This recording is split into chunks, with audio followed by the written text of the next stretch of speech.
Kung sakaling first time po ninyong narinig ang X-Impart token, ito po ay isang token mula sa isang Telegram game na Elon Musk team. Ayan.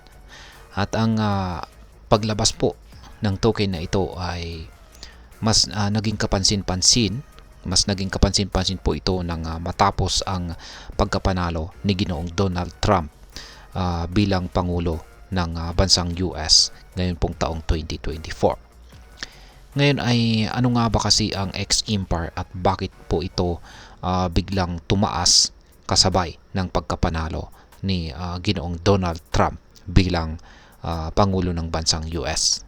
At ayan po ang siyang ating pag-uusapan sa video na ito. Pero bago po tayo magpatuloy, ay nais ko lamang po munang bigyang linaw ang aking disclaimer kung saan ang nilalaman po ng video na ito ay hindi po ito isang financial advice.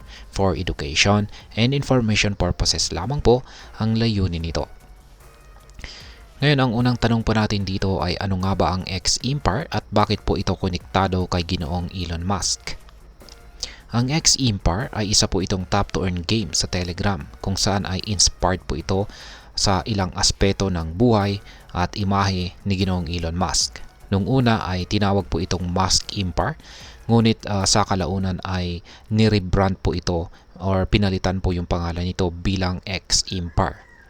Dito ang mga players po ay nagtatap lamang po sa kanilang mga screen upang makapag-earn ng rewards habang ina-upgrade ang businesses ng isang cartoon version ni Ginoong Elon Musk sa loob ng laro.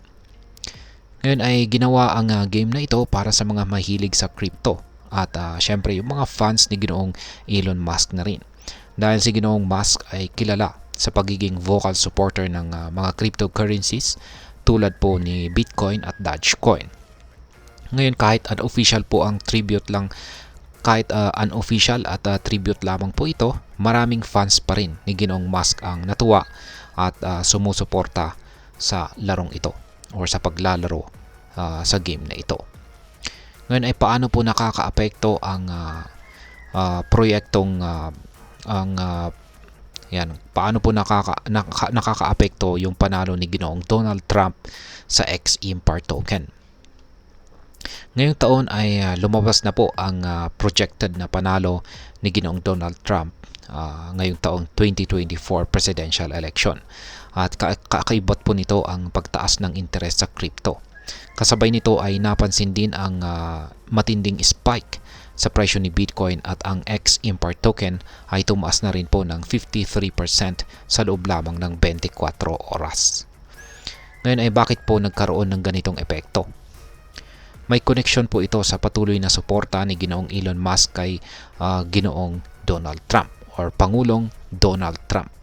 Ayon po sa mga reports, si Ginoong Musk ay nag-donate po ng malaking halaga para sa campaign ni Pangulong Trump at nagpakita pa sa mga rallies bilang show of support. Dahil dito ay marami po ang nag-assume na ang mga project o products na konektado kay Ginoong Musk ay maaring tumaas ang value sa market. Kaya't marami ang naging interesado at nagsimulang mag-trade ng X-Impart token sa TON or the Open Network, kung saan ito po ay naging isa sa mga pinaka-traded na tokens sa network na iyon, kung saan ay tinalo pa ang ibang tokens na nandun na rin. Ngayon ay ano po ang reaksyon ng ibang cryptocurrencies gaya po ni Bitcoin at saka si Dogecoin? Hindi lang ang X-Impart token ang nakinabang po sa panalo ni Pangulong Trump. Napansin din natin ang pagtaas ng presyo ni Bitcoin na umabot pa sa all-time high na nasa presyong $75,358.70 bago po nagkaroon ng slight dip. Si Dogecoin naman ay matagal nang sinusuportahan ni Ginoong Musk ay tumaas din ng 73% sa nakaraang buwan. Dahil sa malalaking developments na ito, sinasabi ng mga analyst na ang interest sa crypto ay tataas palalo.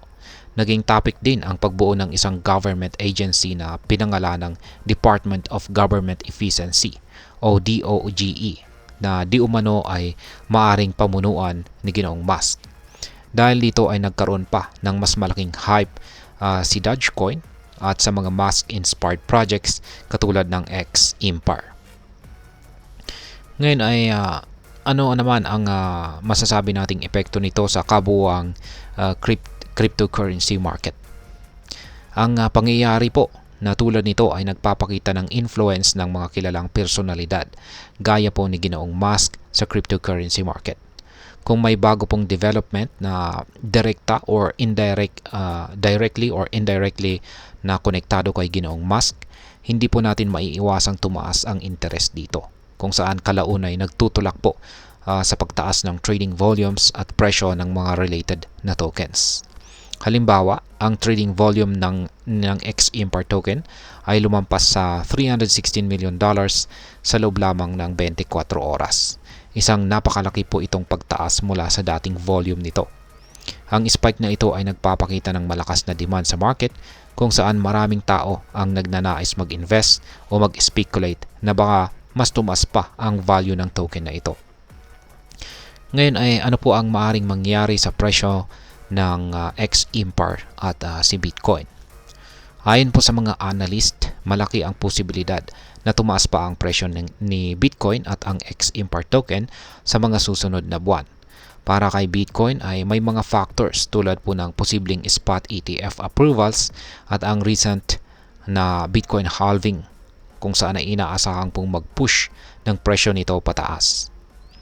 Para naman sa X-Impar, ang future po nito ay depende sa sustained interest ng users sa game at sa mga bagong updates o features na ilalabas.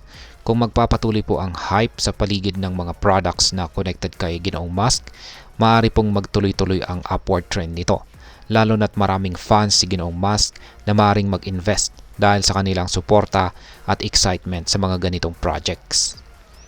Ngayon ay ano naman po ang aking masasabi tungkol dito? Sa akin pong personal na opinion ay napaka-interesting na makita kung paano ang impluensya ng isang public figure gaya ni Ginoong Elon Musk ay nakakapagpabago ng takbo ng financial markets. Ngunit mahalaga ring mag-ingat sa mga investments, lalo na't ang cryptocurrency ay may mataas na volatility. Ang pagtaas po ng mga presyo dahil lamang sa hype o political events ay maaari pong maging pansamantala lamang.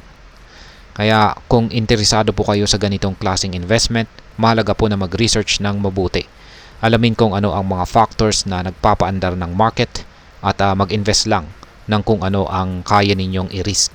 Kaya tandaan, mahalagang magkaroon po ng strategic at well-informed decision sa cryptocurrency world upang maiwasan ang biglaang pagkawala ng capital. Kaya sa kabuuan, ang kaso ng X-Impar token ay nagpapakita po ng isang halimbawa kung paano ang mga global events at personalidad gaya ni Ginoong Elon Musk ay may kakayang magdala ng malalaking pagbabago sa cryptocurrency market. Kaya kung ito ba ay magtatagal o isang panandaliang trend lamang, iyan ang ating kailangang abangan.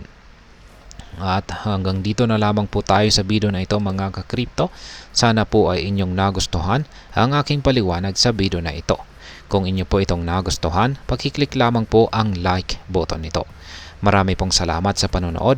Ingat po tayo lagi at God bless po sa ating lahat.